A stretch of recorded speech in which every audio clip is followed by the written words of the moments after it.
Bonjour tout le monde, je suis ravie de vous retrouver pour une première vidéo sur les conférences du Nouveau Monde. Donc comme vous l'avez compris, il y aura une partie gratuite ici sur YouTube et une autre payante dans laquelle vous retrouverez les déroulés des interventions complètes avec en plus une explication de ma part. Donc ces rendez-vous payants, ils auront lieu le vendredi, mais ils seront aussi accessibles en replay pour tous ceux qui voudront le voir peut-être plus tard. Mais avant de commencer, je me suis dit que c'était hyper important de me présenter déjà et puis de vous rappeler d'où je parle et puis ce que ça nous demande aussi de transmettre aux jeunes. Donc avant de parler du sujet, j'aimerais vous parler plutôt de la posture. Donc moi je suis Hélène Milsan, ça fait 10 ans maintenant que je travaille dans les établissements scolaires, dans les collèges, les lycées mais aussi les écoles pour parler de tout plein de sujets. Mais ce qui ressort beaucoup c'est les thématiques de la confiance en soi, des émotions, de la créativité et aussi des relations affectives et sexuelles notamment en collège et en lycée. Moi, je suis issue d'une famille d'enseignantes et c'est vrai que j'ai toujours travaillé dans les écoles et j'ai toujours baigné dans cet environnement de l'école publique notamment. Mais j'ai aussi, moi, de mon côté, travaillé et dans le public et dans le privé et notamment dans une école Montessori avec des maternelles pour animer des ateliers philo, des ateliers bien-être, etc.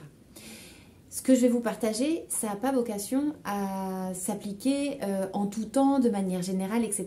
J'ai bien envie que vous ayez en tête qu'il y a le contexte dans lequel on intervient.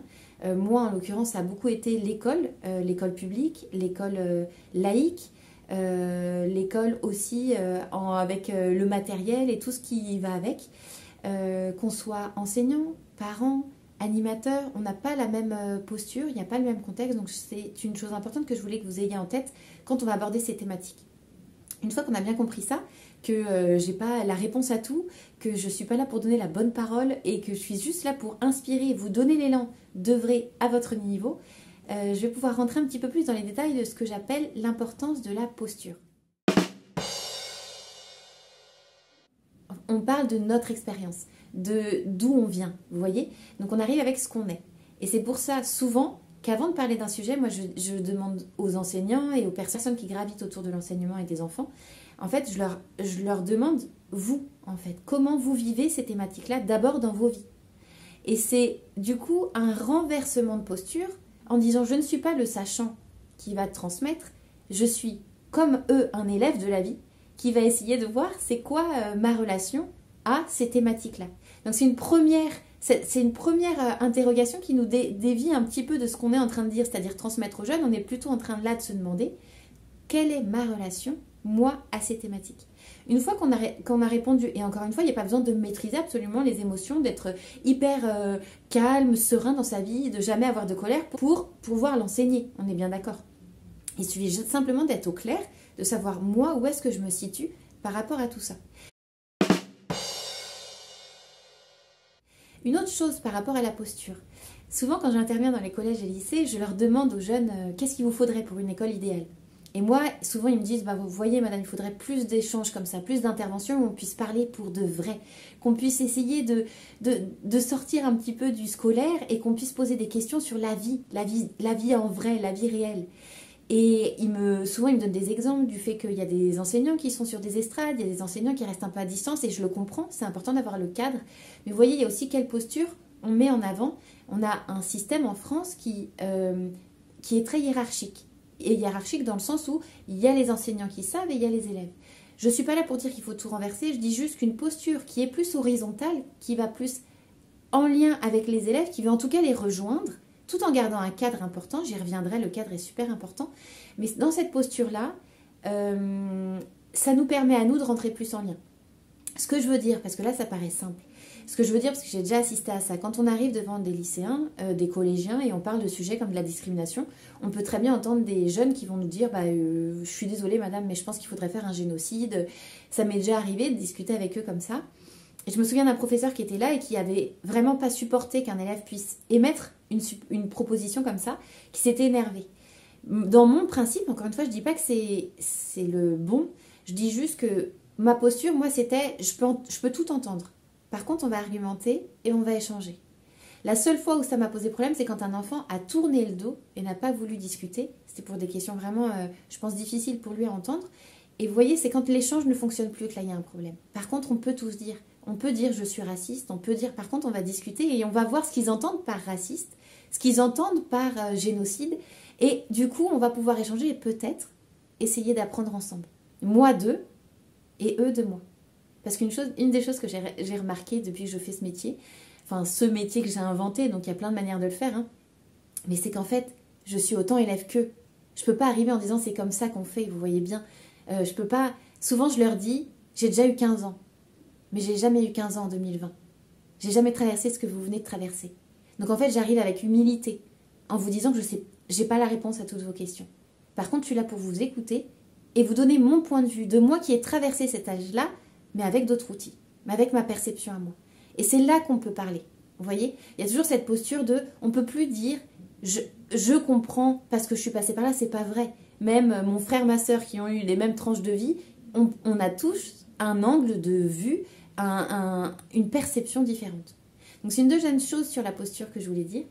Et une troisième, mis à part bien sûr s'amuser, mis à part maîtriser le sujet, y arriver avec élan, ne pas se mettre trop de pression, avoir aimé faire ça, vous voyez. Et encore une fois, je ne parle pas qu'aux enseignants, je parle aussi aux parents. Souvent on dit que la posture elle est aussi non verbale. Vous imaginez que quand parfois on passe des mauvaises nuits, on est fatigué, on va à l'école, bah déjà ça se ressent. Quand on est là, c'est pas grave, mais c'est important de savoir que notre posture, quand on interroge d'ailleurs sur la posture, c'est vrai que quelqu'un de souriant, il nous inspire davantage, on a plus envie d'écouter que quelqu'un qui en a rien à faire ou alors qui n'a pas envie d'être là. C'est pareil nous dans notre quotidien. Donc j'ai envie de vous dire, parlez des choses qui vous intéressent, transmettez ce qui vous anime, que ça soit de la couture, du fromage ou alors des chaussures. Mais en fait, c'est vraiment là, la posture, elle vient de qui on est. On parle d'où on vient, alors je me répète, hein, mais c'est parce que pour moi c'est une évidence, il faut vraiment parler de sujets qui nous animent. Et moi il se trouve que la confiance en soi, la créativité, les relations affectives et sexuelles, en fait tout au long de ma vie j'ai eu des exemples, j'ai eu des choses que j'ai envie de leur transmettre et c'est chouette parce que eux du coup me font avancer sur ces sujets-là et en plus on peut échanger. On est des personnes inspirantes pour les jeunes qui nous rencontrent, qu'on le veuille ou non. On est leurs héros du quotidien, on est des adultes, ils nous pensent être hyper accomplis par rapport à eux. En tout cas, on est un exemple. Peut-être que je grossis un peu les traits, hein. Il y a plein de jeunes qui vont me regarder, ils vont dire oh non, pas du tout, ma prof de français. Mais en fait, ce que j'ai envie de vous dire, c'est qu'on est un potentiel adulte qu'ils voient. Et du coup, en sachant ça, c'est intéressant de voir qui nous-mêmes nous a inspirés et qu'est-ce qu'on a envie de transmettre, qu'est-ce qu'on a envie d'inspirer. Vous voyez, cette jeunesse-là qui a besoin d'être inspirée. Qu'est-ce qu'on peut leur donner comme outil pour rêver, etc. Et encore une fois, ça nous ramène à nous. Je ne dis pas qu'on est parfait, justement. Moi, quand j'arrive, je leur dis, je ne suis pas parfaite, je n'ai pas toutes les réponses. Les émotions, je me fais complètement avoir aussi par mes émotions. Parfois, je suis en colère, je suis triste, que ce soit avec des tout petits ou avec des plus grands. Et il y a des professeurs qui me disent, moi, je ne me sentirais pas de le faire parce que c'est important le cadre. Une dernière chose sur la posture que je voulais rajouter. Souvent c'est un exercice qu'on fait avec les enseignants, c'est quoi la posture idéale? Et bien sûr il n'y en a pas, mais il y a des choses qui reviennent souvent, et comme l'humour par exemple. Je vous parlais d'humilité tout à l'heure, je pense que l'humour est une de nos meilleures cartes quand on vient avec les ados, parce qu'on a beau arriver avec des concepts hyper élaborés, en fait ils vont nous ramener à la réalité, ils vont nous ramener à leurs problèmes qui pour eux sont fondamentaux, même si nous on se dit oh, franchement c'est pas ça qui est important. Et donc prendre avec légèreté, prendre du recul, et moi souvent en fait, c'est une des choses qui me ramène déjà un peu les pieds sur terre. Et puis je me rends compte qu'on ne peut rien transmettre sans humour, sans légèreté. Et c'est là où je reviens à la simplicité. J'aurais beau avoir lu plein de livres sur un sujet, en fait, il va falloir que j'en parle simplement, avec des exemples, que ça soit incarné et authentique. Vous voyez, je ne suis pas en train de dire voilà comment les profs doivent enseigner, chacun le fait à sa manière, chacun connaît son sujet, etc. Mais pour les personnes qui se demandent comment ils aimeraient transmettre, comment ils aimeraient enseigner, en fait, avant de vous parler d'un thème, j'ai envie de vous parler de vous, de comment vous arrivez, de comment vous incarnez ce que vous dites et de comment vous allez pouvoir le transmettre.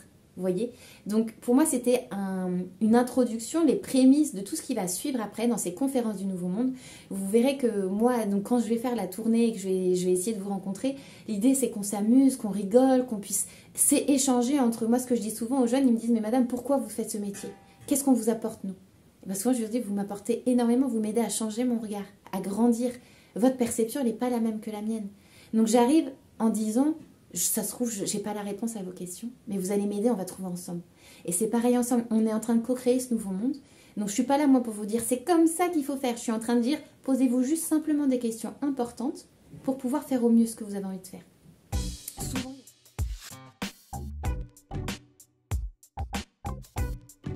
c'est aussi une question qu'on peut se poser. C'est quoi mon rapport à l'autorité? C'est quoi mon rapport à la jeunesse, à l'enfance? C'est quoi mon rapport à l'apprentissage? Et moi, souvent, je leur dis, j'étais une enfant qui avait besoin de bouger.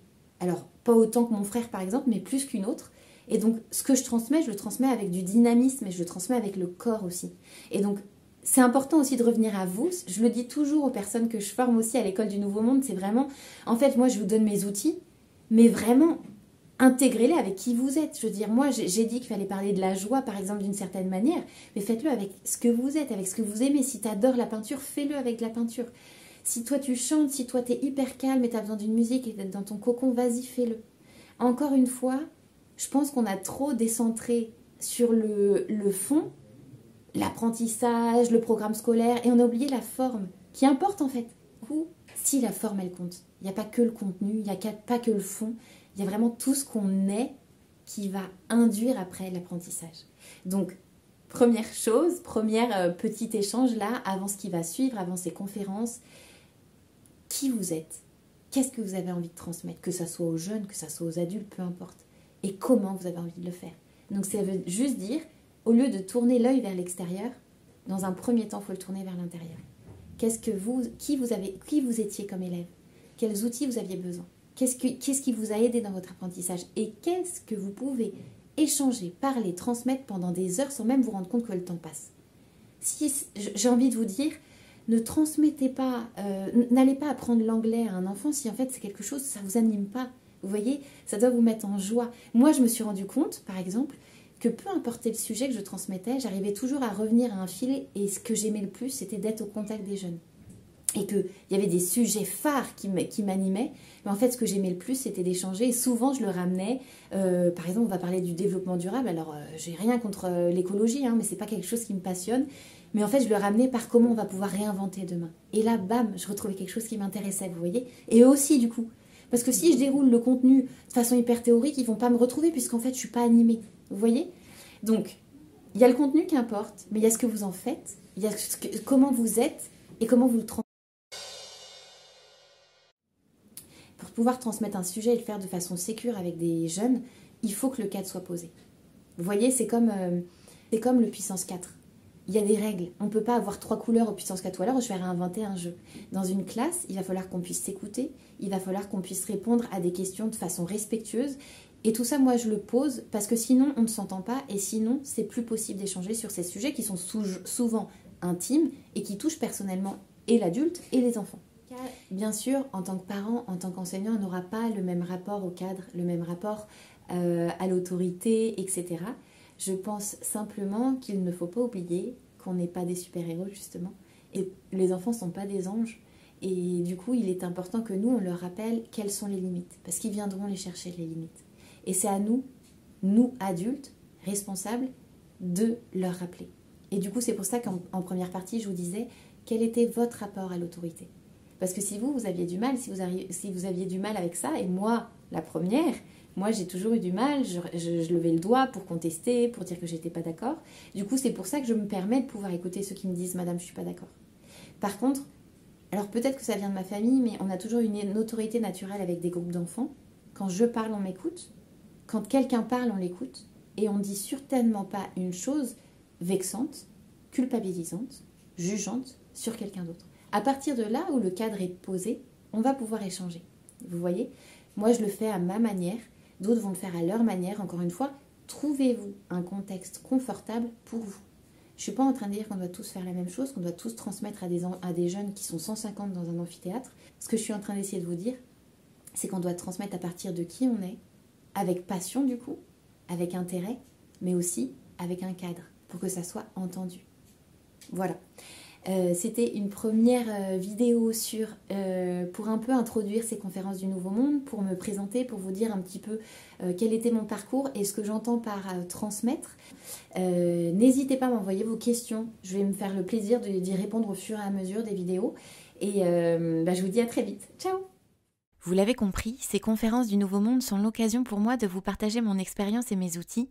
N'hésitez pas à m'envoyer vos questions et à jeter un œil aux conférences en ligne qui auront lieu les vendredis soirs et seront accessibles en replay. C'est une invitation pour les adultes à explorer ces sujets importants avant de les transmettre aux jeunes, car comme je vous l'ai dit, c'est ce que nous sommes qui inspire. Alors autant travailler sur nous et notre posture.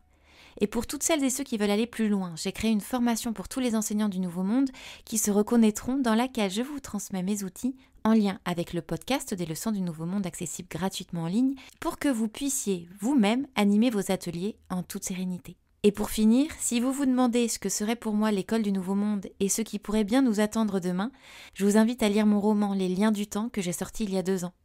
Vous y trouverez toutes les réponses. Allez, ciao, à très vite!